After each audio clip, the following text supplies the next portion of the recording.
Bonsoir à toutes et à tous. On est très contents. On se retrouve pour étudier le livre de Oroth, plus précisément Oroth Aminchama, 10e paragraphe, avec le Rav Menachem Ackerman, le tout organisé par Midreset Yehuda Manitou. Bechavot.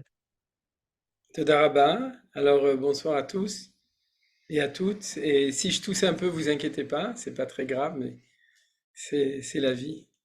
Et aujourd'hui, on va continuer à étudier la Pisca numéro 10 du Rav Kook. Et bon, je suis désolé, j'ai pas dit bonsoir à chacun parce qu'on doit commencer le cours. Ça fait toujours plaisir de voir ce qu'on voit, spécialement juste Menachem Bregeger, puisque c'est lui qui a traduit le livre. Donc on est associé dans cette étude, un grand Chazak Baruch. Et donc, donc on va continuer sur cette Piscadis, et comme je l'ai dit la semaine dernière, il faut la prendre très au sérieux. Je vous dis pourquoi. Et en fait, aujourd'hui, je vais faire un cours un petit peu général, parce que vu la situation générale de la guerre, et tout doit être relié, je sens qu'il faut donner aussi, traduire un petit peu, si vous voulez élargir le message de Rav Kook dans l'actualité, un peu plus que du fait de rester accroché au texte. Alors, je pense que cette semaine, je vais commencer par ça. Et je pense pas qu'on aura tellement le temps de lire le texte. On l'a pas fait non plus. On l'a lu une première lecture, mais on n'est pas rentré dans les détails du texte. Et Bezrat Hashem, on le fera la semaine prochaine. C'est pas que j'essaye de gagner du temps, c'est vrai, mais c'est pas la seule raison. En fait, non, c'est pas vrai. Mais c'est que je sens à l'intérieur de moi le besoin de vous faire participer à certaines réflexions qui sont liées complètement avec ce que dit le Rav Kook, mais qui élargissent dans le sens de Bayemi Mahem Bazmanazé, d'une actualisation de ce qu'on est en train d'étudier. Alors, je vais quand même tout de suite ouvrir le texte. Non, vous savez quoi, je ne vais pas l'ouvrir véritablement, je vais d'abord donc dire un petit peu l'introduction. On verra si à un moment ou à un autre il est besoin. Parce que de toute façon, je vais vous rappeler les points essentiels qu'on a vus la semaine dernière. Et à partir de cela, on va développer. Alors, à un moment ou à un autre, vous inquiétez pas, on va un petit peu ouvrir pour voir des choses. Mais je vais quand même on va rappeler la raison pour laquelle cette 10e pisca, qui est la 10e, l'obémicré, il y a 10 piscaot, c'est l'apothéose, c'est le point le plus important. Alors, ce qu'a fait le Rav Kook dans les dernières piscaot, ces trois dernières piscaot, ou les quatre dernières, c'est-à-dire en tout cas la 8, la 9 et la 10 en tout cas, peut-être la 7 aussi, c'est que il a quand même analysé pour lui au niveau des circonstances qui l'ont amené à faire ça. C'était, je vous rappelle, des choses qu'on a déjà vues pas mal de fois. C'était la Première Guerre mondiale. C'est ça qui a éveillé un Rav Kook, si vous voulez, à cette marchava, à cette pensée, qu'on est en train de vivre un chamboulement total de l'histoire qui s'appelle le passage du temps d'exil au temps de Géoula. Alors quand on parle du temps d'exil, c'est l'exil de Rome et de Ishmaël, c'est-à-dire ces 2000 ans d'exil qui ont commencé avec la destruction du temple et qui vont, d'après Manitou, s'arrêter clairement, ou non, pour tout le monde, c'est-à-dire avec l'État d'Israël 48, en 67, 1900 ans après la destruction du temple, la guerre des 6 jours, etc. Le point de chamboulement, c'est quelque chose d'incroyable, c'est-à-dire de savoir qu'il y a un moment où les choses changent. Alors les gens vont dire oui, mais on n'a pas vu, parce qu'on n'a pas vu que tout a changé en 14-18, on n'a pas vu que tout a changé en 45, on n'a pas vu que tout a changé en 48, on n'a pas vu que tout a changé en 67, etc. Bien entendu. Parce qu'il y a une notion normale de l'histoire qui s'appelle Kima Kima. Ça, c'est l'expression du Gaon de Vilna, disons de Chachamim, dans la Gemara, mais qui est repris dans le Gaon de Vilna, dans le Kolator. C'est le fait que les choses y vont petit à petit. C'est-à-dire, il y a un pas à pas. Il y a du pas à pas, c'est chaque fois on avance d'un stade. Alors, la grandeur du Rav Kook, c'est d'avoir dit, eh bien maintenant, 14-18, c'est un grand changement. C'est quelque chose de très grand. À quel niveau? Un tout petit peu au niveau du renouveau d'Israël, l'éveil d'Israël, c'est ce qu'on appelle la déclaration Balfour essentiellement, qui était en 1917, mais énormément au niveau de la civilisation occidentale, c'est-à-dire la civilisation européenne, dans ce qu'il voit comme la chute de la civilisation occidentale. Ça, on l'a déjà beaucoup étudié, et on a rajouté que si Rav Kook avait été contemporain, pas au niveau de la Shoah, mais au niveau de la guerre mondiale, de la Deuxième Guerre mondiale, il aurait encore plus appuyé sur le champignon.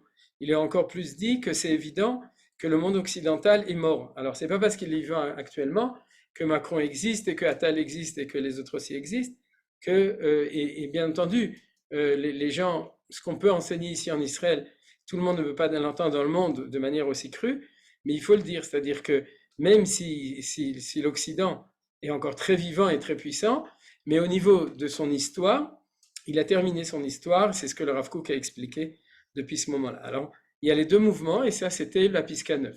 C'est-à-dire, la Pisca 9, c'était d'expliquer que dans la mesure où on connaît cet enseignement de Himallah et Harava, c'est-à-dire qu'il y a un mouvement de balance qui fait que lorsque Esav tombe, Israël monte, et lorsque Israël tombe, alors Esav tombe, et Esav monte, pardon, c'est Rome ne s'est construit que de la chute de Jérusalem, et Jérusalem ne se construit que de la chute de Rome.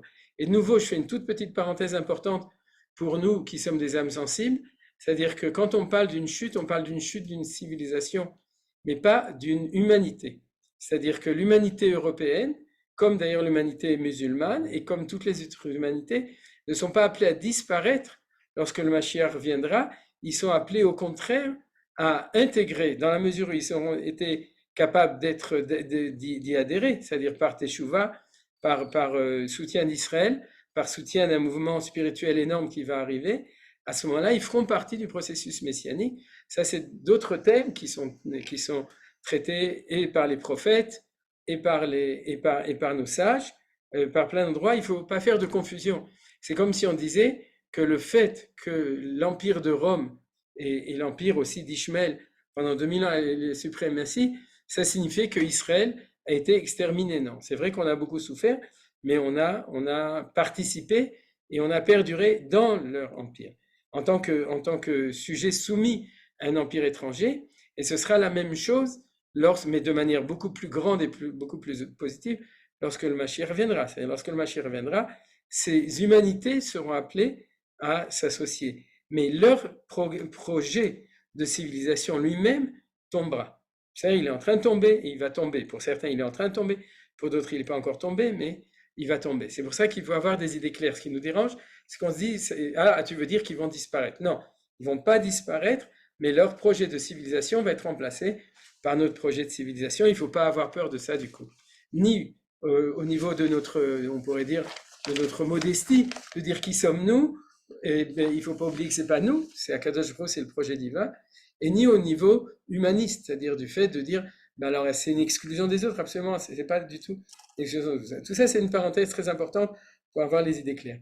Maintenant, pour continuer sur cette idée, le Hakouk, dans cette pisca-là, il va nous amener dans quelque chose qui va nous aider encore plus à comprendre ce qui se passe maintenant. Parce que si vous voulez, cette analyse Occident, Europe et Israël, c'est une analyse qui est très importante de manière générale, qui est essentielle au niveau de la Shoah, par exemple, puisque la Shoah, ça fait partie peut-être du dernier essai désespéré de l'Europe d'empêcher la montée de Jérusalem et la chute de Rome.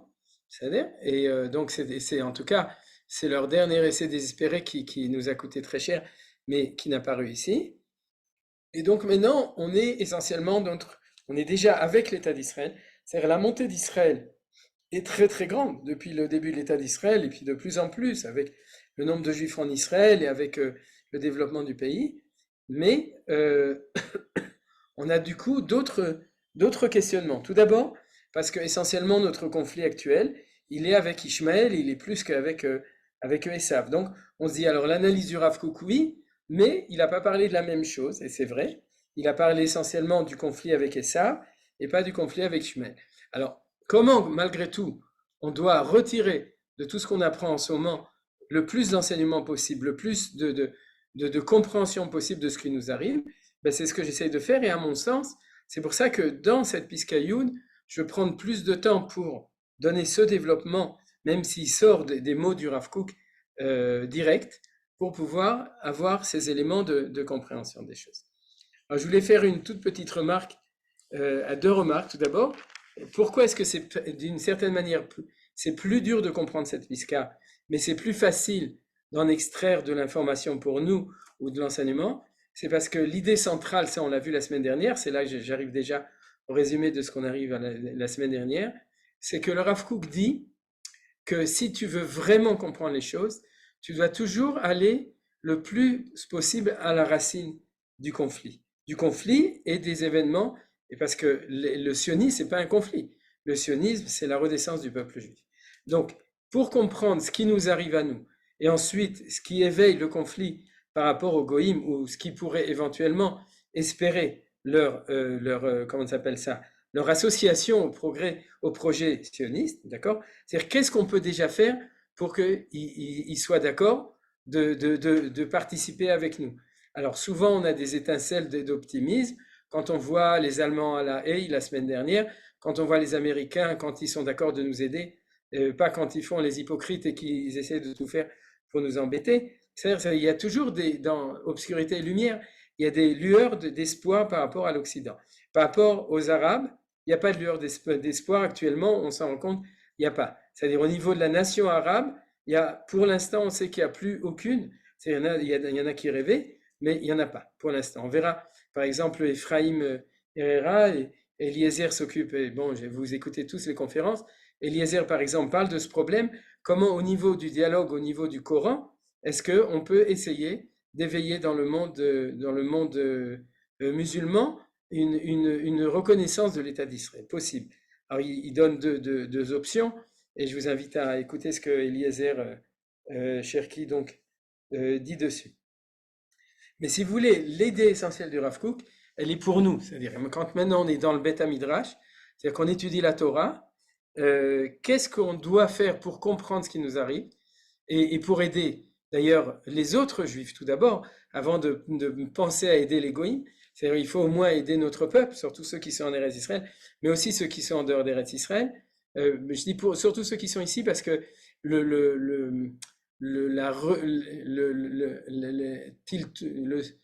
secouer, je ne sais pas comment on dit comment on dit en bon français. Quoi? Le choc, d'accord, on pourrait dire le choc, d'accord, merci Annette. Le choc fait qu'il y a un éveillement des consciences sans aucun doute. Même ceux qui ne le disent pas encore, et tout le monde le dit à sa manière. Il faut se souvenir, chacun parle dans son langage spirituel et culturel, mais il y a un choc des consciences énorme. Et donc, il y a une ouverture potentielle si on est capable de développer à ça. Donc, c'est très important pour nous de plus en plus de réfléchir à ça. Et comme je vous dis, donc ce que dit Rav Kook, Tipul Shoresh, c'est-à-dire l'Arzor la Shoresh, il faut le plus possible remonter à la source des sources des sources. La semaine dernière, je vous ai donné un exemple de cette difficulté. Et chaque fois que j'entends, par exemple, hier, j'entendais une femme de Netivot après comment ça s'appelle, le matar, c'est-à-dire ce qui est tombé sur Netivot avec le Ness extraordinaire qu'il y a eu. Vous avez vu, je ne sais pas si vous vous rendez compte, des Nissim Veniflaut qu'il y a eu. Mais je n'ai pas besoin de vous raconter, hein, vous suivez les informations, mais que les gens, ils étaient dans la boutique, le Baal Hanout et son fils. Ils n'ont rien eu, ils n'ont pas eu d'égratignure alors que toute leur boutique, elle était écrasée. Donc, Yesh Mamash, Ashgacha Pratit Eliona, sur le peuple juif, et comme on dit souvent, En Baalanes Makir Beniso, celui qui a le Nes, il ne s'en rend pas compte parce qu'il est Khmar, Baalanes. Ouais, donc comme il a une ânesse, alors il ne se rend pas compte de son ânesse. Et donc, il faut mamash la kirbanissim. Et pourquoi je vous dis ça? Parce qu'ils interviewaient à la radio une femme du normal du peuple et ils lui disaient alors qu'est-ce qu'il y aura après, qu'est-ce que tu veux après, etc. Et en fait, si vous voulez, on a souvent l'impression que les gens ils veulent, mais ils ne voient pas très loin au niveau rouhani, c'est-à-dire ils disent on veut qu'ils nous attaquent plus, alors il va falloir faire la paix, il va falloir les ramener chez eux, il va falloir s'entendre avec eux. Ils reviennent dans leur disque automatique et si on ne revient pas à la racine des choses, alors on ne va pas pouvoir développer les choses. Et je vous donne un exemple. C'est tellement simple que tout le monde se lève et reconnaisse qu'on s'est trompé dans le Gush Katif, dans les accords d'Oslo, dans le retrait du nord du Sud-Liban. Tous les trois, c'était le même mouvement, c'était la même idéologie. Ve'adain lokamu. Les politicards aujourd'hui ne se sont pas encore levés pour dire on s'excuse, on s'est trompé, si on n'avait pas fait ça, ce ne serait pas arrivé. Elle dit ça fait 20 ans qu'on a des Patzmarim. Mais elle ne dit pas il y a 21 ans, il y avait le Gush Katif, il y avait l'armée, il n'y avait pas de Patzmarim sur Netivot. Et c'est des choses de base qui devraient être dites et qui ne peuvent pas être dites parce que la vérité prend du temps, être capable d'être exprimé. Pourquoi? Parce que pour ça, il y a des fondements beaucoup plus grands. Pourquoi on est en Eretz Israël? Pourquoi la mitzvah de Yishuv Eretz Israël? La promesse de Hakadosh Baruch Hu, la Hashgacha de Hakadosh Baruch Hu, c'est des niveaux, si vous voulez, de sionisme qui sont liés avec des niveaux liés avec la promesse de Hachem, avec la Emouna. Il faut une certaine maturité, on pourrait dire, de Emouna pour pouvoir y arriver. Alors, bien entendu, il y a des grandes fractions du peuple juif qui sont capables de le dire, mais il n'y a pas tout le monde, pas tous les religieux. Chasse et pas de droite. Les Agudat Israël n'est pas de droite. Beaucoup de gens qui ne sont pas religieux ne sont pas de droite. Il y a même des religieux sionistes qui ne sont pas de droite, etc. Ce n'est pas leur faute. Mais ce que je veux dire, c'est que dans une vision générale, il y a un travail à faire. Et pourtant, pour nous, ça nous paraît une phrase tellement évidente. C'est tellement évident que déjà ça, accepte que tu t'es trompé là-dedans. Et alors ça, c'est pas du tout le Rav Kook. Le Rav Kook, c'est tellement plus haut encore dans le shoresh des choses, dans la racine des choses. Donc juste pour nous qui apprenons la Torah, il faut le dire. Et je voulais vous signaler quelque chose de très joli, c'est que hier, le Knesset, le Chaver Knesset qui s'appelle Tzvi Sukkot, je ne sais pas si vous connaissez, et le Baal HaPeot, c'est celui qui a des papillotes comme ça, une grande qui passe au gars. Il y a Yoshev Rosh d'une Vada de la Knesset qui s'appelle Vadat Ayosh, Yehuda Veshomron, et il a ouvert la séance par Orot HaMilchama. C'est-à-dire que dans son discours devant la Vada, et vous pourrez les retrouver dans Arutz Sheva, il a fait un shiur de 5 minutes en citant Rav Kook dans Orot HaMilchama. Pourquoi je vous dis ça? Pour savoir qu'on n'est pas tout seul. Il n'y a pas que Midrash et Yehuda qui étudie Orot HaMilchama. On fait partie d'un mouvement général qui se fait surtout en ivrite, bien entendu, en Lashon HaKodesh, par les Israéliens. Mais et dans cette Vada, il n'y a pas que des gens qui ont étudié chez Merkaz HaRav ou Aramor. Hein, vous inquiétez pas, il y a d'autres gens. Mais l'expression de ce que Rav Kook nous transmettait il y a 100 ans dans Orot HaMilchama, elle sort maintenant parce qu'elle est pertinente. Maintenant, elle était pertinente aussi avant, mais la question c'est est-ce qu'il y avait un tel dachav d'une difficulté qu'on va analyser, d'une difficulté existentielle d'identité du peuple juif, qui nous obligeait à se poser des questions jusqu'à ce niveau-là. Voilà, tout ça c'était la grande introduction que je vous ai donnée pour vous dire combien ce qu'on est en train de faire, c'est essentiel, c'est très important, parce qu'on peut donner des slogans, etc., mais plus on approfondit, et plus en fait on approfondit en nous. Approfondir, c'est-à-dire retourner au Shoresh, à la racine, et plus Bezrat Hashem, on l'approfondit aussi au niveau du peuple juif. Alors, le point du Rav Kook, je le reprends, parce que même si on l'a vu la semaine dernière, je le reprends dans d'autres mots, donc vous inquiétez pas. C'est que si vous voulez, quand on parle de racines, c'est qu'il y a plein de niveaux de racines. La première explication de tout, c'est les explications circonstancielles. C'est ce que vous verrez à la télé. D'accord? C'est à Cannes et Israël, ou à France Dimanche, ou tout ce que vous voulez. C'est-à-dire, la spécialité du journalisme, c'est de jamais analyser, mais de présenter les choses. Je n'ai pas de zilzoul, hein. Je dénigre pas le fait qu'ils analysent quand même, il y a un certain niveau d'analyse. Mais malgré tout, sa vocation, je parle en tant que vocation, c'est de présenter l'événement en tant qu'événement, et même pas toujours dans la capacité d'expliquer l'enchaînement des événements. Je suis toujours frappé que les gens qui ne suivent pas au jour le jour, ils peuvent entendre une analyse d'une journée et on leur a jamais expliqué dans cette explication comment est-ce que ça découle de ce qui est arrivé auparavant. Il n'y a pas une reprise, on pourrait dire, d'une vision plus générale. Mais si vous voulez, ça c'est le niveau, ce qu'on appelle le niveau des pâquerettes, ou en hébreu, Beramat Gan. Ouais, c'est-à-dire c'est le niveau le plus bas. Ensuite, il y a celui qui est matérialiste. C'est-à-dire qui explique que tous les mouvements sont des mouvements matérialistes. Ça, c'est un mouvement qui est extrêmement dangereux. C'était celui de Shimon Peres et aussi de beaucoup d'idéalistes qui pensent que si on donnera l'instruction et la nourriture à nos ennemis, alors ils deviendront des gens civilisés. Ils arrêteront d'être des sauvages. Et c'est comme ça que l'Occident a donné des milliards de dollars à Gaza en disant que s'ils seront bien nourris et bien logés, alors ils deviendront des gens normaux. On a vu que c'est complètement erroné. Ensuite, il y a le niveau politique, c'est-à-dire que de comprendre qu'il y a des mouvements d'histoire, des mouvements des forces politiques, etc., et de tout expliquer au niveau politique. Alors, plus ça s'élève, plus ça commence à être vrai. Vous comprenez? C'est-à-dire que plus, si on fait une analyse pertinente des choses, c'est pour ça que on a beaucoup d'analyses politiques actuellement de gens bien, c'est-à-dire qui sont chez nous, vous les trouvez, qui peuvent donner des analyses profondes. Mais de nouveau, ok, d'accord, aval, aïm akol, non. Est-ce que c'est tout? Non. Ah, il faut aller encore au-dessus. Au-dessus, le niveau d'au-dessus, c'est le niveau de la Piska Chet et Tête du Rav Kook, c'est le niveau d'une perspective historique. Alors de nouveau, il y a la bonne perspective et la mauvaise analyse. Alors la bonne analyse, par exemple, Manitou et Rav Kook sont très dans l'analyse historique. C'est ce qui dérange les trop religieux, parce qu'ils nous reprochent de parler d'histoire du peuple juif au lieu de parler de religion. Vous comprenez, on ne parle pas de Tfilin et de la Katnerot et de la Frachat Chala, même que tout ça c'est très important, mais on parle de mouvements généraux de l'histoire comme le Maharal, etc., le Ramchal. Et de ce point de vue-là, déjà, on commence à rentrer dans une analyse qui est très importante et qui va expliquer les choses. C'est exactement ce qu'on a vu dans la Piska Chet et Tet, que pour comprendre les choses, il faut se rendre compte qu'historiquement, la nation occidentale tombe pour savoir que le temps est arrivé de la montée de Malchut Israël.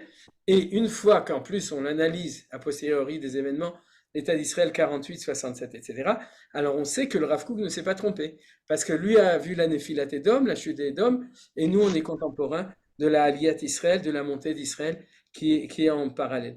Mais si vous réfléchissez bien, c'est une analyse qui est basée sur des enseignements de la Torah, qui est basée sur un sens profond de la Torah, de la Kedusha, de la Kadosh Baruch Hu, mais c'est toujours une analyse historique parmi les autres, sauf que c'est la bonne.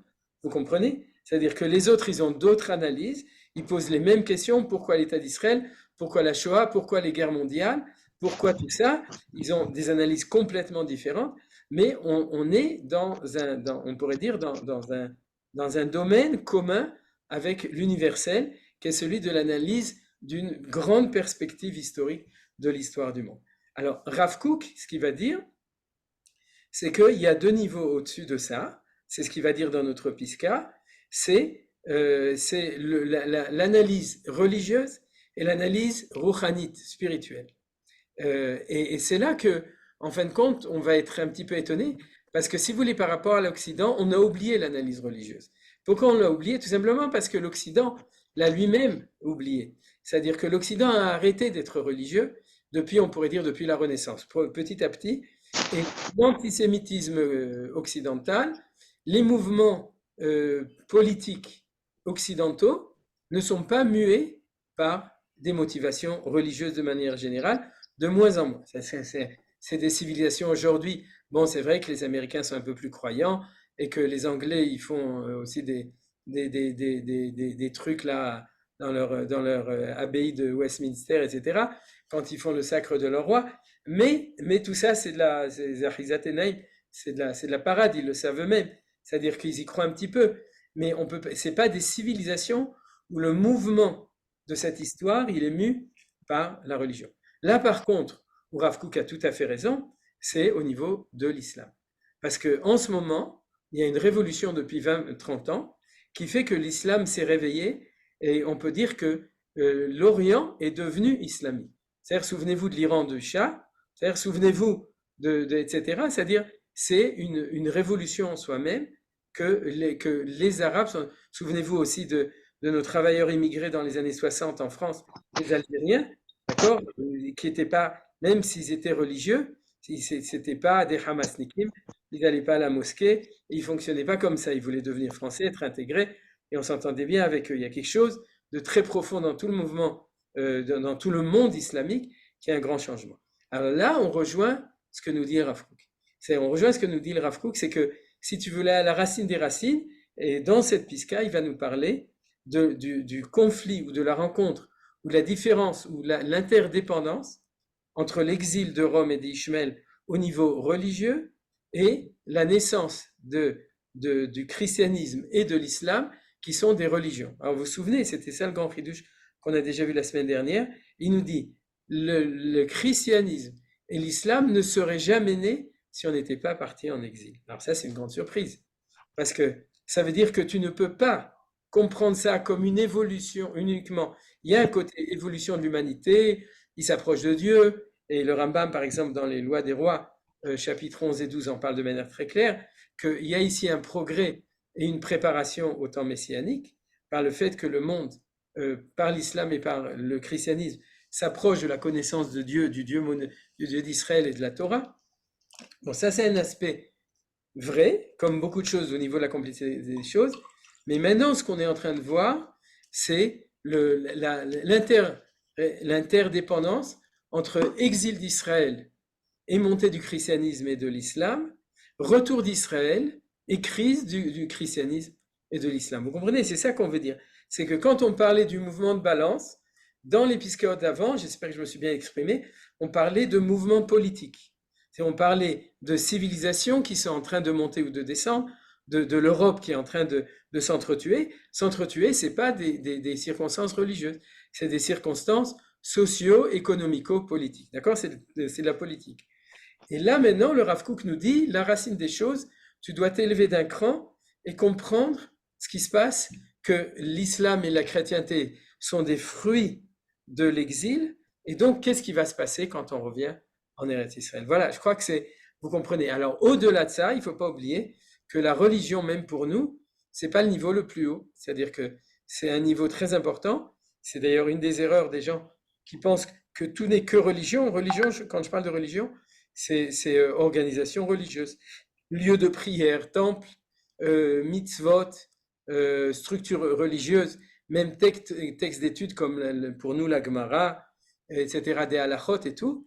Il y a un niveau qui est toujours au-dessus, qui est le niveau de la Rouhaniyut. Alors pour nous, ils sont toujours indissociables, c'est pour ça qu'il faut faire attention comment on parle. Bon, il ne faut pas dire c'est important d'être spirituel et du coup c'est pas grave si on n'est pas très shomer mitzvot ou c'est pas grave si on n'est pas spirituel parce qu'on est orthodoxe. D'accord? Non, c'est impossible. C'est-à-dire les choses ne vont pas l'un sans l'autre. Il faut toujours le répéter pour dire qu'il n'y a jamais aucun zilzoul, dédain du côté pratique, on pourrait dire pratiquant de la Torah, quand on ose parler de choses plus spirituelles, c'est-à-dire la raison pour laquelle les Chachamim n'aiment pas tellement que n'importe qui s'occupe de Kabbalah, de Pnimiut Torah, de l'intérieur de la Torah, parce qu'ils ont toujours peur que l'attirance naturelle vers la spiritualité va affaiblir la relation plus pratique avec la Torah. Alors donc, il faut dire que pour le Rav Kook, la racine de la racine va être même au-dessus, et il va en parler dans cette pisca, même au-dessus de la religion, qui va être au niveau spirituel. Et donc la surprise va être, c'est qu'il va y avoir aussi une spiritualité alternative dans le christianisme et dans l'islam. Ce n'est pas seulement des religions alternatives, c'est aussi des spiritualités alternatives. Vous comprenez qu'ils vont proposer un projet de spiritualité qui va vouloir et qui va se proposer d'être l'alternative et qui va convaincre beaucoup de gens dans le monde. La preuve, c'est qu'il y a beaucoup de chrétiens, il y a beaucoup de musulmans.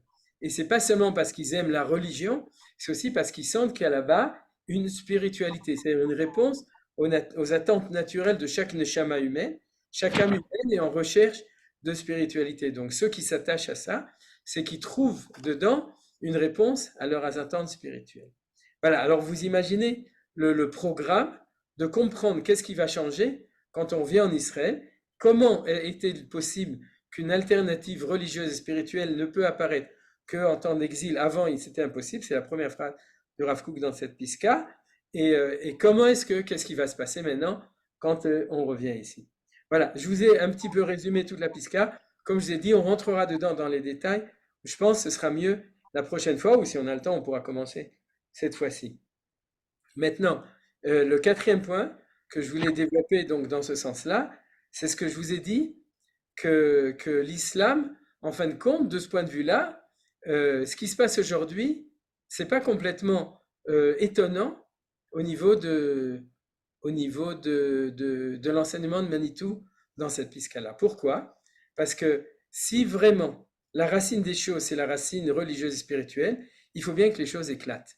C'est-à-dire il faut que les choses sortent. C'est-à-dire il faut que de notre côté, on arrive à arriver à ce niveau-là, c'est-à-dire arrêter des sionismes socialistes ou politiques ou matérialistes, vous comprenez, ou journalistiques. Il faut qu'on comprenne que le sionisme, c'est le sionisme qui allait avec Torah Israël, avec la Torah, avec Akadosh Baruch Hu, avec la religion et la spiritualité hébraïque. Ça, c'est la première chose. Et du coup, il faudra peut-être pas s'étonner que va s'éveiller de l'autre côté, Zélo Madze, l'un en face de l'autre, la même chose au niveau des nations. Alors, quand ce constat, il y a plein de points d'interrogation. C'est la question, pourquoi du coup le conflit avec l'Occident, il n'est pas religieux, c'est-à-dire il est politique en gros, c'est-à-dire la Shoah, les antisionistes occidentaux ne sont pas mus au niveau général par des argumentations catholiques. Vous êtes d'accord avec nous? Ils soutiennent les Palestiniens, ils soutiennent la cause palestinienne, ils haïssent Israël. Bon, dans la Shoah, c'était fondamentalement une haine totale du peuple juif, mais on pourrait dire c'est pas l'argumentation du curé de la paroisse qui les fait sortir pour être anti-Israël. Donc, pourquoi de notre temps, après le retour en Israël, chez les chrétiens, c'est pas comme ça, et pourquoi le sionisme fait émerger, au contraire, l'islamisme, c'est-à-dire le retour à la religion et la spiritualité de l'islam. Parce que pour nous, comme on pose les questions, il faut les poser, vous comprenez? C'est-à-dire c'est pas la peine de se dire c'est pas une question, ça n'a pas de rapport. Bien sûr que c'est un rapport. Si ça n'avait pas de rapport, ça se passerait pas maintenant. Et donc, dans la mesure où c'est des choses qui n'ont pas forcément été analysées immédiatement par Rav Kook, par exemple, ou par d'autres, dans la mesure où ce n'était pas contemporain, alors, ou par tous ceux qui n'ont pas vu le réveil de l'islam, des grands rabbinim, donc ils l'ont peut-être moins parlé, on est obligé aujourd'hui de soulever ces questions de manière très sérieuse. Alors, je voudrais tout d'abord amener un argument de Manitou que vous connaissez sûrement, qui dit que le conflit qui est basé sur l'enseignement du Maharal, au début de Parashat, d'abord dans le Maharal, dans Gourarié, et au début de la Parashat de Toldot, et aussi dans les textes du Maharal, je pense j'essaie de me souvenir si c'est dans Gvurot Hashem ou dans Netzach Israël, mais en tout cas, qui dit que le conflit entre Israël et l'Occident et le christianisme, c'est un conflit au niveau qui a la préséance au niveau spirituel, qui est l'Israël dans les cieux, si vous voulez, c'est-à-dire c'est un conflit céleste, et que le conflit avec l'islam, c'est un conflit terrestre, c'est-à-dire sur la terre d'Israël, sur la propriété. Ça, je vous rappelle, c'est un enseignement que vous connaissez sûrement,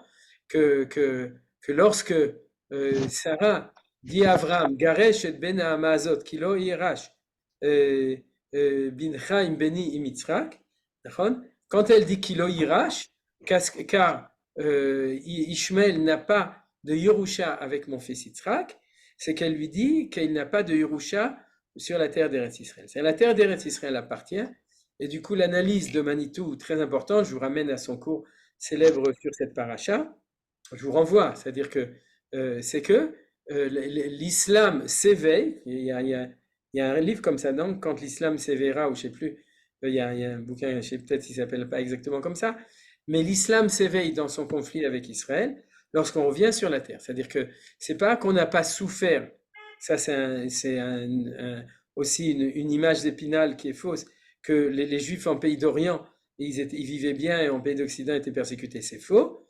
D'accord, tout le monde sait, c'est que on a souffert en pays d'Orient, mais si vous voulez, c'est rien par rapport à la colère de Ishmaël lorsqu'on revient en Israël. C'est-à-dire l'éveil de la colère d'Ishmaël, ou on pourrait dire l'éveil de l'antisémitisme ishmaéli, revient dès que de plus on est propriétaire de notre terre, et plus Ishmaël ne peut pas supporter notre existence. Et je vous le dis parce que, en fait, jusqu'à il y a 3 mois, même nous qui ne sommes pas nourris vraiment je dirais, de la propagande, si vous voulez, de Shalom Arshav, etc., de la gauche israélienne, et puis qui est universelle dans le fond, ça rentre toujours un petit peu dans une oreille et dans un petit part de notre cœur en disant peut-être que c'est vrai, etc. Peut-être qu'ils sont pas si mauvais. Mon voisin et mon installateur Ahmed qui vient chez moi, il est tellement gentil, il fait tout tellement gentiment et on l'aide et on peut s'entendre, etc. Et ce qui est vrai, hein, c'est pas faux. Et il y a partout des gens très bien. Chez les chrétiens, ça s'appelle des jambons. Et donc, il y en a, donc peut-être qu'on va pouvoir, etc. Maintenant, on le sait que non, hein, c'est pas la peine, tout le monde sait, 80% Ah, non, j'ai lu plutôt, excusez-moi, 95% depuis la guerre du monde arabe dans le monde entier est d'accord avec ce qui s'est passé le jour de Simchat Torah. C'est-à-dire adhère que c'est quelque chose de juste et de bien qui a été fait. C'est les statistiques en Arabie Saoudite, un peu partout, regardez les statistiques. C'est-à-dire que le Nefesh Ha'aravi, c'est un Nefesh Abéhémite Ha'aravite, elle s'est réveillée pour exprimer là ce qu'ils pensent et ce qu'ils soutiennent. Alors vous dites, mais comment c'est possible? C'est comme, on se demande, mais comment c'est possible qu'un chrétien croit dans la Trinité? Comment c'est possible que tous les Arabes nous haïssent? Il faut poser la question. La réponse, c'est que, au niveau théologique, ils ne peuvent pas supporter qu'on soit revenu sur notre terre. C'est un moment.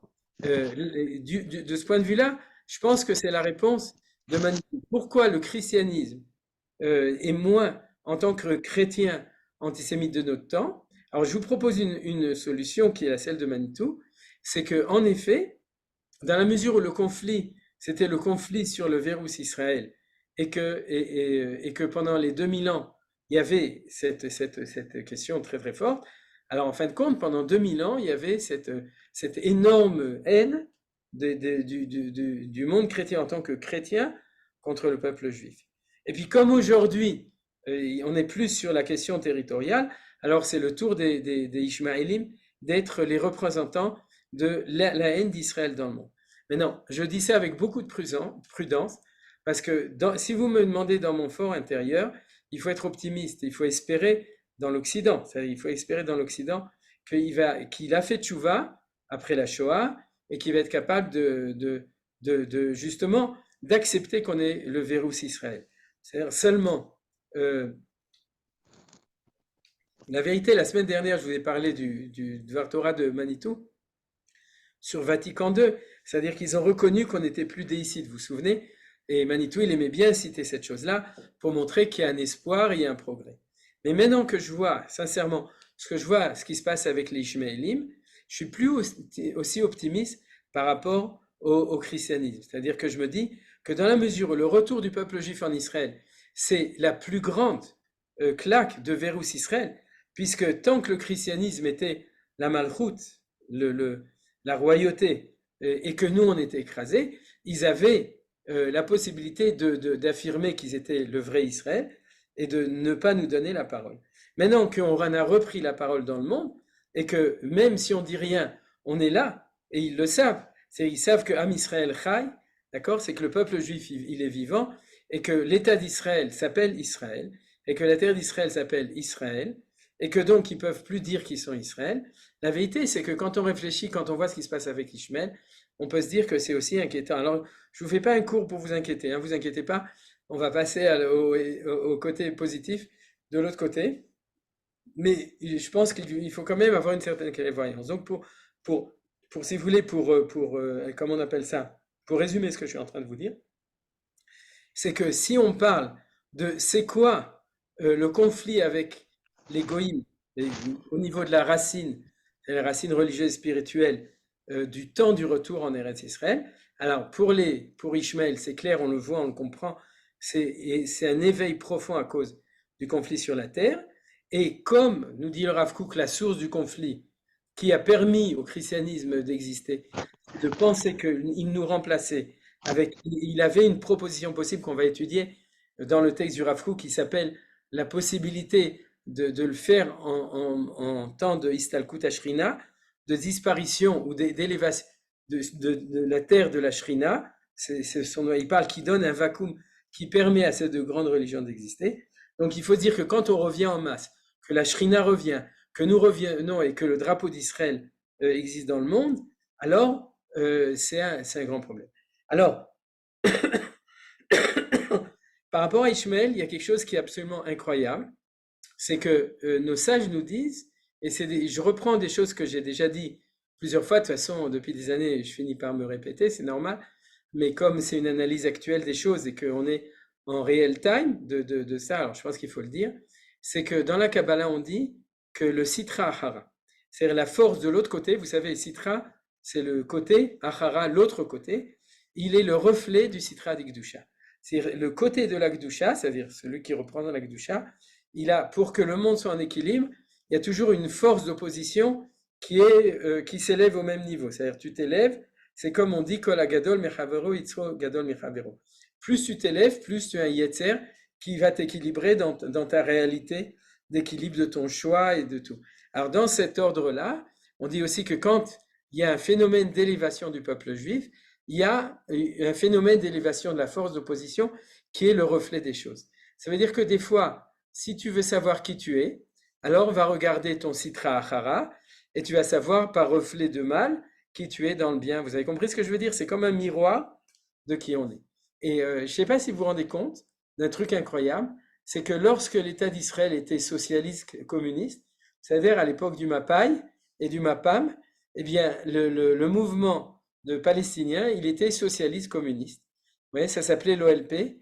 Et comme Menachem Bregeger l'a si bien dit dans un article qu'il m'a envoyé, et dans lequel il a dit que c'est le KGB qui a fondé l'idéologie et l'OLP, et il a cité, alors je vous le cite en son nom, un livre de David Horowitz et de Guy Millière en 2011 qui s'appelle Comment le peuple palestinien fut inventé. Donc je vous invite, si vous voulez les références précises, à vous adresser à Menachem, merci. Mais en tout cas, pour montrer que quand nous, ceux qui en Israël qui dirigeaient le pays, c'était les kibbutzim, et que leur combat, c'était de savoir est-ce qu'on était Mapai ou Mapam, et que du coup, il y avait des conflits à l'intérieur des kibbutzim, du Meuchad ou du Yichud, comme vous connaissez l'histoire, et de la Shomer Hatzaïr. Eh bien, depuis 20-30 ans, nos opposants, maintenant on le sait très bien, c'est le Hamas, et la différence qui s'est passée, c'est ils ont fait tchouva, entre guillemets, c'est qu'ils sont devenus religieux. C'est-à-dire qu'ils ont des grandes barbes et des grandes tarbouches, ils ont exactement le même chapeau que le Rishon LeZion, et des grandes barbes, et c'est toujours quelque chose qui m'interpelle totalement. C'est-à-dire que quand vous voyez les têtes des mecs en Iran ou de Nasrallah, c'est-à-dire je parle des dirigeants spirituels, tu dis mais Ribono Shel Olam, est-ce qu'il a étudié à la yeshiva ou est-ce que c'est un Rachagamour? C'est le pire des Rechaïm. Et la vérité, c'est que s'il parlait ivrite, on ne saurait pas. C'est-à-dire, on ne saurait pas s'il parlait des trucs. Alors, ça veut dire quoi? C'est-à-dire que c'est ça la notion du Sitra Achava. C'est-à-dire que si tu le regardes, tu comprends où est Am Israël en ce moment. Et ça m'oblige à faire penser à un très beau midrash qui dit que lorsque Yaakov Avinu, l'ange l'a combattu, la Gemara dans Masechet Chulin, Père Guidanaché, il dit que Talmid Chacham Niralo. Il lui a apparu comme un Talmid Chacham, comme un sage. C'est-à-dire que la difficulté du combat, comment est-ce que Yaakov pouvait combattre l'ange de Esav, alors que l'ange de Esav avait l'air d'un rabbin? Vous comprenez? C'est pour ça qu'il n'y arrivait pas. C'était difficile. Parce qu'il disait, je suis en train de combattre une véritable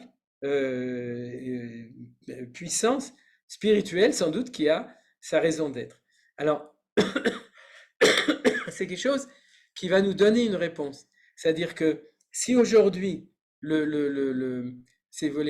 langage, le conflit de l'anti-judaïsme, de l'anti-israélisme, l'antisionisme, l'antisémitisme du monde, c'est celui des Arabes en tant que Hamas, c'est-à-dire en tant que religieux, c'est-à-dire Hamas, Israël, tout ce que vous voulez, l'homme Shanema, Iran et tout, c'est-à-dire qui se présentent comme un monde spirituel et religieux, c'est que on est en phase de conflit on est en phase de conflit qui monte et est en train de monter, à ce que nous disait le Rav Kook dans ce passage, qui est en train de nous obliger, nous, et sans doute pas nous obliger, nous permet de révéler, nous, ce qu'on a à l'intérieur de nous, qu'on est déjà en train d'arriver à ce niveau. Parce que aujourd'hui, on s'en rend compte dans cette guerre que le peuple d'Israël actuel, contrairement à ce que les gens voulaient dire, ouais, ils sont tous rilonim, ils sont tous trucs, ils sont tous d'or à smartphonim, etc., la génération des smartphones, on se rend compte que quand il y a une clipa qui tombe,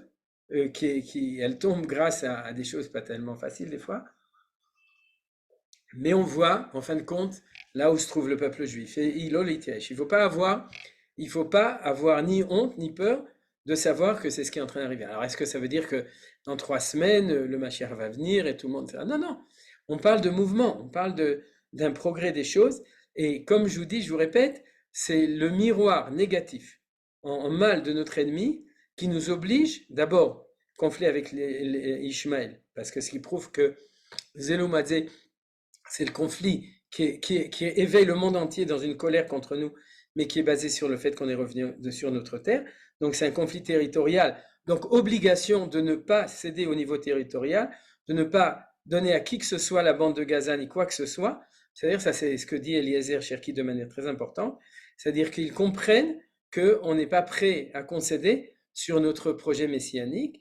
Et puis, ensuite, derrière ça, comme dit le Rav Kook au niveau du Shoresh, de la racine, c'est qu'il y a derrière une racine religieuse très profonde.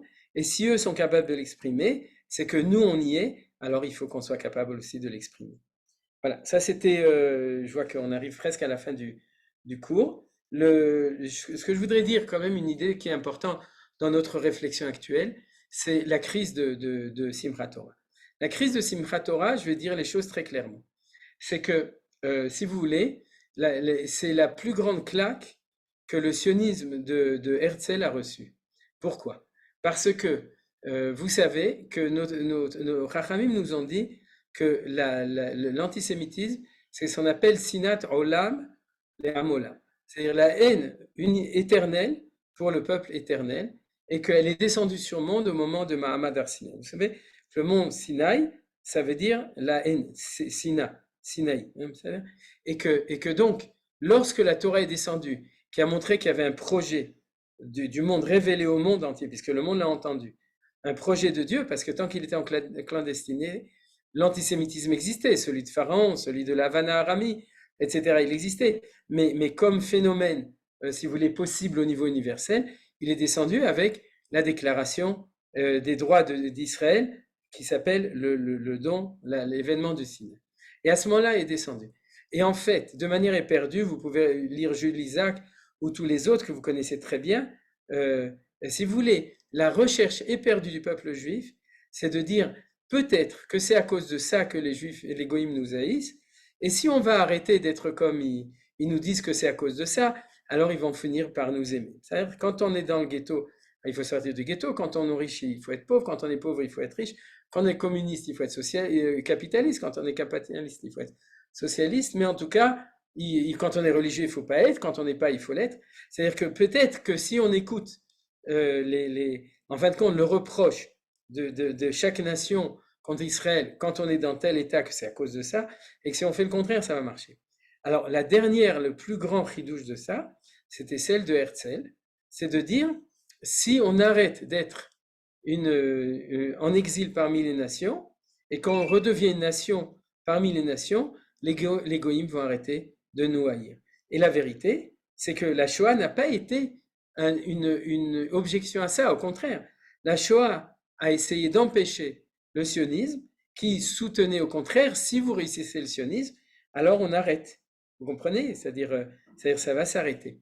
Et depuis le début du sionisme, même nous, je ne sais pas combien, quand je parle de nous, c'est du judaïsme sioniste religieux, combien on a fait ce cheshbon nefesh, de cette certitude que le fait de revenir en Israël va avoir, bien entendu, comme résultat le projet positif de l'établissement de la Géoula, mais aussi le projet annexe, on pourrait dire, du fait que les goïms vont arrêter de nous haïr. Alors là, il y a une beaucoup plus grande clairvoyance dans le monde religieux, je pense, que dans le monde non religieux en Israël, que c'est pas parce qu'on est revenu en Israël que ça va arrêter. Mais malgré tout, moi je parle au niveau personnel, il y avait quand même un espoir d'une vision positive, où il y a peut-être encore, que le retour en Israël n'est pas seulement la réussite du projet positif, la Shrina revient, le peuple juif revient sur sa terre, on devient Israël, mais aussi que le monde entier va nous accepter comme Israël.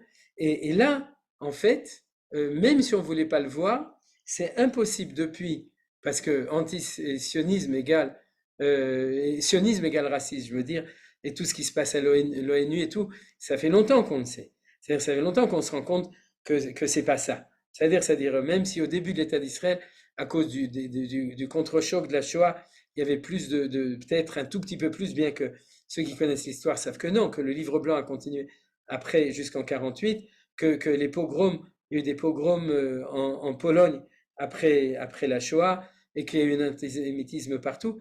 Mais malgré tout, il y a un espoir que de cette reconnaissance de l'État d'Israël comme un lieu pour le peuple d'Israël, pour les Juifs, et que là, on va vous apprécier, vous reconnaître et vous aimer, etc.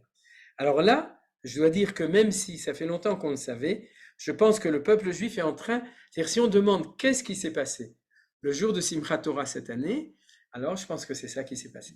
C'est-à-dire que le peuple juif a compris que la sinat Israël, la haine d'Israël est inconditionnelle même après notre retour en Eretz Israël. C'est-à-dire que, alors qu'est-ce que ça veut dire? Alors ça peut être, et elle l'est exprimée par le côté musulman islamique. C'est-à-dire c'est comme ça, c'est eux qui l'expriment dans le monde, mais le shoresh, la racine, pour revenir à la racine, c'est le fait que ça n'a pas terminé. Alors, de ce point de vue-là, euh, euh, de ce point de vue-là, est-ce que Herzl s'était trompé? Non. Pourquoi? Parce que Herzl l'a fait pour ça. C'est-à-dire il a compris avec le Mishpat Dreyfus, le procès de Dreyfus, il a compris qu'il n'y a plus d'espoir dans la galoute. Mais il faut se dire, dans notre vision à nous, de nouveau, on n'est pas soumis au sionisme, on pourrait dire, de Herzl, de ce point de vue exprime ou d'autres. En fait, ce qu'il a compris, c'est que le temps était arrivé, en tout cas ce que nous on a compris, c'est Rav Kook a compris, c'est que le temps était arrivé de renaître, c'est-à-dire de revenir dans notre état. Est-ce que automatiquement ça va éloigner la haine des autres? Non. Mais est-ce que ça a une raison? Oui. Parce que si on ne revient en Israël que pour être un refuge pour s'enfuir de la haine des Goïms, alors c'est la crise totale. Il y a, on pourrait dire, une destruction de pourquoi est-ce qu'on est revenu en Israël. Si par contre,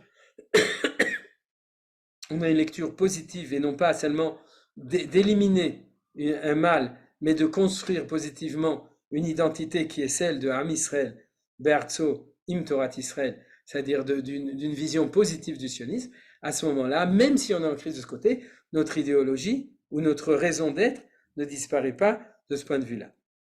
Alors ceux qu'il faut le plus accuser de ce point de vue-là, accuser ou bien en tout cas demander d'annuler, c'est ceux qui ont subordonné toute la politique israélienne à ce rêve de Shalom Arsham, du oslotisme, ouais, c'est-à-dire de penser que c'est que par c'est-à-dire que ce qui doit conditionner notre raison d'être, c'est la reconnaissance des nations. Vous comprenez? C'est-à-dire il faut tout faire à tout prix, surtout tout concéder, tout ce qui est possible et même impossible de concéder, puisque tout ce qui a été fait, c'était impossible, c'était de l'impossible, c'était d'un mensonge, mais c'était le fait de renoncer pour pouvoir à tout prix recevoir la reconnaissance, bien entendu de l'Occident tout d'abord, et ensuite éventuellement aussi de l'islam. Alors tout ça, c'est un mensonge, et il faut dénoncer ce mensonge. C'est pas ça qui nourrit l'État d'Israël et le projet d'Israël. C'est pas la reconnaissance des nations, la paix avec les nations, etc. C'est le projet, on pourrait dire le projet messianique qui va venir à un moment, mais on ne subordonne pas notre existence à ça. On le subordonne à notre projet. Notre projet, c'est que une fois que ça a commencé, ça ne peut pas s'arrêter. C'est-à-dire, c'est ça que je vais dire. Alors, je vais quand même ouvrir le texte parce qu'on va voir un tout petit peu de texte que j'ai marqué ici. Et ça, je crois qu'il faut tout le temps le répéter. J'ai pas amené les divrei Chazal parce que j'ai pas eu le temps de les rechercher. Mais ce que dit Bilam Aracha, quand il parle d'Israël, il dit El Moltium Mitzrayim Ketorafot Reemlo, Yochal Goim Tzara Ve'atzmotem Egarem V'chitza Mimchat.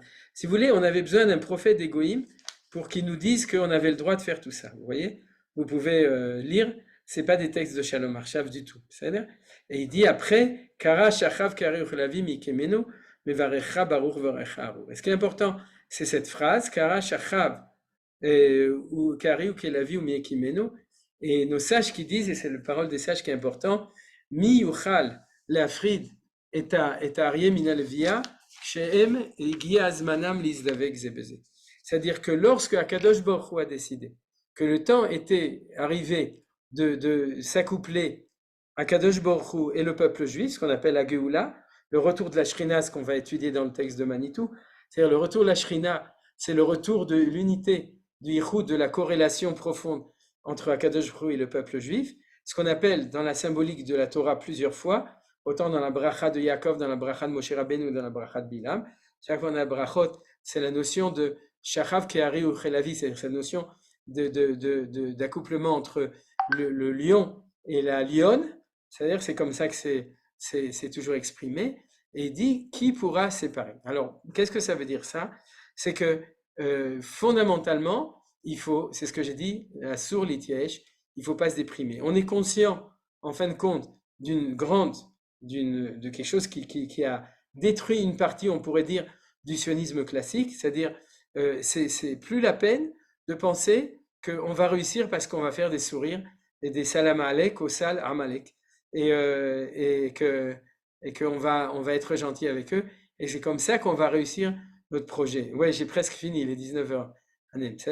Par contre, on va, oui, continuer à savoir que depuis que Akadosh Baruch Hu a commencé, eh bien, on ne peut pas arrêter parce que c'est comme une naissance. Vouloir retourner en arrière, c'est-à-dire, c'est comme dire, bah, je suis désolé, c'est difficile la naissance, alors prenons le bébé et remettons-le dans le ventre de sa mère, vous comprenez? Et je vais dire encore deux petits points, après ça, je vais m'arrêter, et je te donne la parole à Annette. C'est que,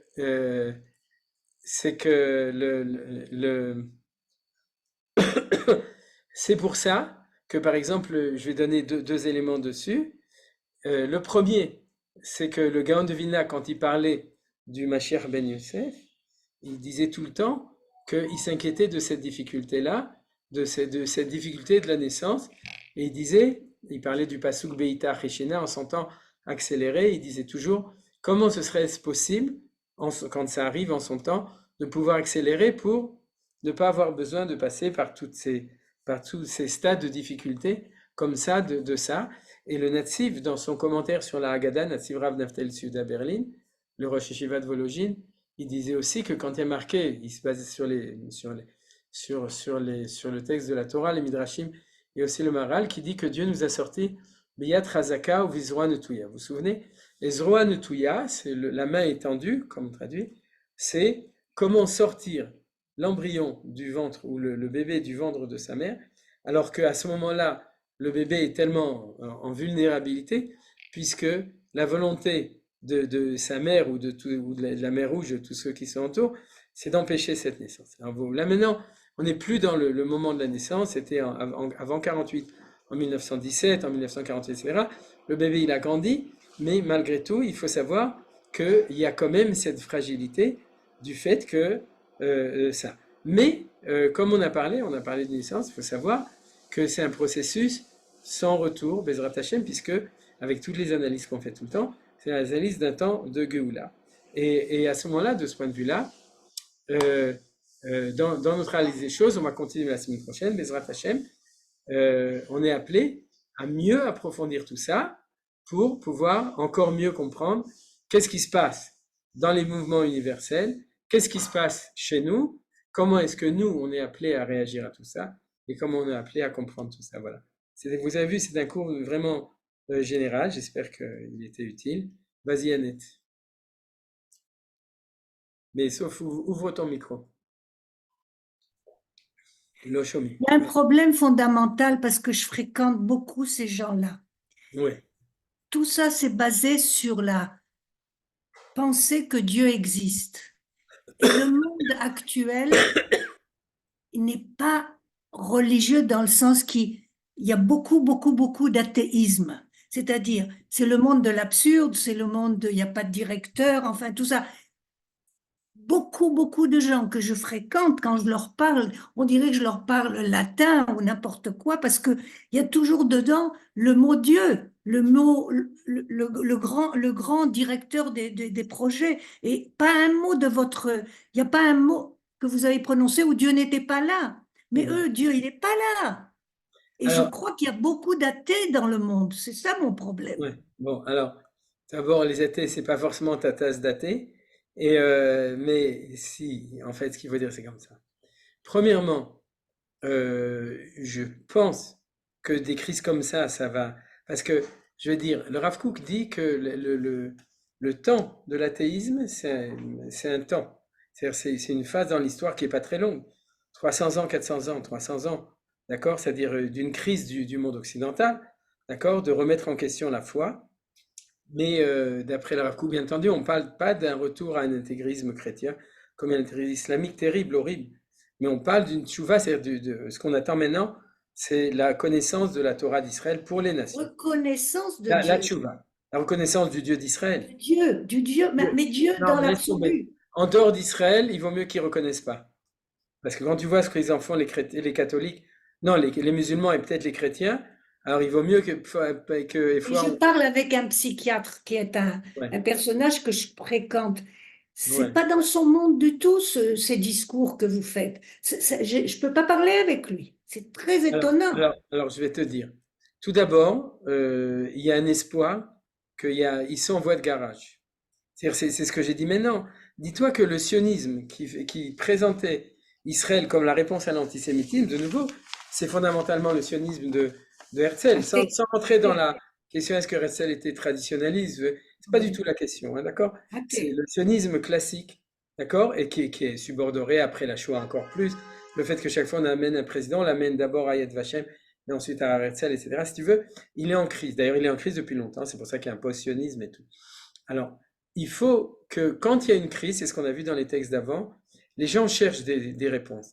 Alors, il faut chercher comment on a une réponse. C'est quand même pas mal qu'aujourd'hui, le gouvernement israélien, c'est un gouvernement avec beaucoup de gens, comme je t'ai cité Tzvi Sukkot, qui ouvrent la bouche à l'intérieur de la Knesset pour dire des choses qui n'ont jamais été entendues à la Knesset. D'accord? C'est-à-dire que c'était pas c'était pas, comment il s'appelle, nous, le Hachou, les anciens de la Knesset qui tenaient un langage comme ça parce que sans doute qu'ils ne pouvaient même pas. Shulamit Aloni. Voilà, parce que j'ai pas fini le cours d'aujourd'hui. Je veux dire qu'on est un temps de paix, ça. C'est-à-dire que il faut savoir qu'il y a une opportunité de tenir un langage plus profond. Ce qu'on est en train de dire et que il faut espérer que les choses vont être entendues. Alors plus on est comme moi, je vous m'adresse à vous, plus c'est facile pour moi. Plus toi, Annette, qui est au contraire en contact avec des gens qui sont pas comme ça, plus c'est difficile. Mais je vous rappelle que par exemple dans le kibbutz de Be'eri, en souvenir de Elchanan Ils ont ouvert la Kalmanson, synagogue. voilà, d'accord? Il y a de l'espoir. Ouais. Ils ont fait une Achnasat Sefer Torah hier, ou aujourd'hui. C'est-à-dire, il y a des choses qui se passent. C'est-à-dire, après la guerre de 67, la vérité, il y a eu des choses. Mais ça s'est cassé la figure très vite. Sans doute que c'était trop, c'était pas encore prêt. Israël n'était pas encore prêt à ça. Vous savez qu'il y a eu beaucoup de chouva, et puis c'est au bout de 2 mois, de 1 an, c'était fini. Mais il faut se dire que tout ça, c'est comme le Mahamad Arsinaï. C'est-à-dire le Chet Hegel, c'est parce que l'événement n'était pas assez possible d'être intégré au niveau du peuple juif à ce moment-là. Et puis maintenant, on est 50 ans après, les choses, ils ont avancé. C'est-à-dire, il y a beaucoup de choses, il y a des mouvements de fond plus profonds. Et donc, il faut espérer que, de nouveau, il ne faut pas être baptiste et dire demain le Messie arrive, tout va avancer. Je vous rappelle, Kima, les choses, ils avancent. Mais ils avancent dans ce sens-là de manière claire. Alors, les gens avec qui tu es, tu as 2 solutions. Ou bien tu les obliges à se regarder en face et dire quel est leur espoir. Parce qu'ils ont perdu espoir. Parce que leur seul espoir, Oui, lève les bras. c'était Shalom Arsham. Et d'ailleurs, il faut les aider. Parce que sinon, c'est aussi un risque de irida ou de désespoir. Ou de Yehush ou de irida d'Eretz Israël. De repartir, de quitter le bateau parce qu'ils n'ont pas de solution ici. Ou bien de Yehush. Et il y a beaucoup de gens, justement, comme Menachem Kalmanson, qui se promènent dans tout le pays et d'autres pour travailler sur cette notion de hardout. Parce que la notion de hardout, c'est pas une fin en elle-même. C'est la capacité de permettre d'émerger cette vérité au niveau collectif. Parce que si nous, on le dit ici dans un cours avec 30 personnes, 40 personnes, c'est très beau. Mais il faut que, même si l'élévation est moins haute, qu'elle s'élève au niveau de tout le peuple juif. C'est-à-dire qu'il y a des vérités qui émergent au niveau de tout le peuple juif. Puis à un moment, ça va arriver. C'est-à-dire Optimiste. Mais bien sûr, je suis optimiste. Non, quand tu vois les slichot au kotel, c'est-à-dire les slichot au kotel, c'est pas des religieux qui y vont. Et donc, ils sont pas athées. C'est-à-dire, alors c'est vrai qu'il y a des bastions ashkenazim d'athées. Mais même eux, il y a marqué que, quand il y a marqué dans la parasha de Shemot, marqué que Dieu, il a vu. C'est-à-dire, Ishma, il a entendu les cris des Bnei Israël, et il a vu Vayar Elohim, Vayeda Elohim. Et le Targum Onkelos, il dit, le Targum Yonatan Ben Uziel, il dit, Vayar Shechazu Bitshuva Bematmonot, qu'ils ont fait Tshuva en secret. C'est-à-dire qu'il faut porter un espoir il faut être capable de reconnaître. Vous savez combien c'est difficile. Tous ceux qui sont Baal Tshuva savent qu'entre le moment où ils ont commencé à avoir des sentiments à l'intérieur, le moment où ils ont pu exprimer ça extérieurement, des fois, se sont passés 20 ans, 30 ans. C'est-à-dire jusqu'à ce qu'ils aient pu dire, mais en fait, ça fait longtemps que c'est ça que je sentais à l'intérieur de moi. Donc, Akara, de reconnaître, d'accord? Akara Tachet, la reconnaissance de la faute. La Harata, et ce que j'ai cité au niveau collectif, au niveau de Oslo et de Gush Katif, etc. La reconnaissance des choses, il faut leur donner le droit de faire de suivre leur processus léat, doucement. Mais il faut croire qu'Akadosh Baruch Hu les aide, nous aide, parce que nous aussi, on a besoin d'avancer. Et nous, on a besoin d'avancer pour être plus clair dans notre pensée, pour être plus rad, mais d'avoir de la compassion pour les autres. On n'est pas là pour juger qui que ce soit. On est là pour essayer de faire passer un maximum des choses. Et si nous-mêmes, et de plus en plus, on arrive à dire les choses clairement, parce que nous-mêmes, on n'ose pas, on hésite, etc. Alors plus on pourra dire les choses clairement, d'ailleurs au niveau militaire et idéologique, les choses sont dites plus clairement. C'est la notion du Pessah, c'est la libération de la parole, d'accord? Et plus la parole sera libérée, plus elle avancera dans tous les endroits, et plus elle pourra être entendue à l'intérieur du peuple juif, et ensuite à l'extérieur des nations. Alors Bezrat Hashem, je voulais en parler, c'était un peu un shiur sur la parashat Shavua, mais j'ai pas eu le temps, alors la semaine prochaine peut-être je vous citerai aussi des psukim dessus. Mais ça c'est la première chose. La deuxième chose, s'ils peuvent pas entendre, il faut continuer à parler une histoire historique, c'est-à-dire ce que Manitou est parlé au niveau historique des choses, c'est-à-dire les rapports de relations entre les différentes civilisations et tout, et ce qui se passe. Ça, les gens, même quand ils sont pas trop religieux, ils peuvent comprendre ce langage, qui est plus profond que le langage politique ou matérialiste, surtout, qui est grave, ou sécuritaire uniquement. Le peuple juif est protégé et tout, et tout, et tout.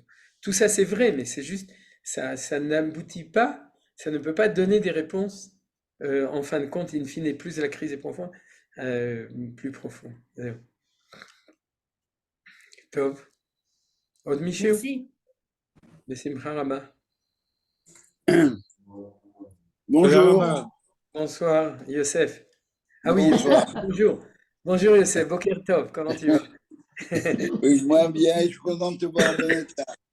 Ce qui m'a interpellé, c'est lorsque le Rav Kook parle de la chute de l'Occident, complètement.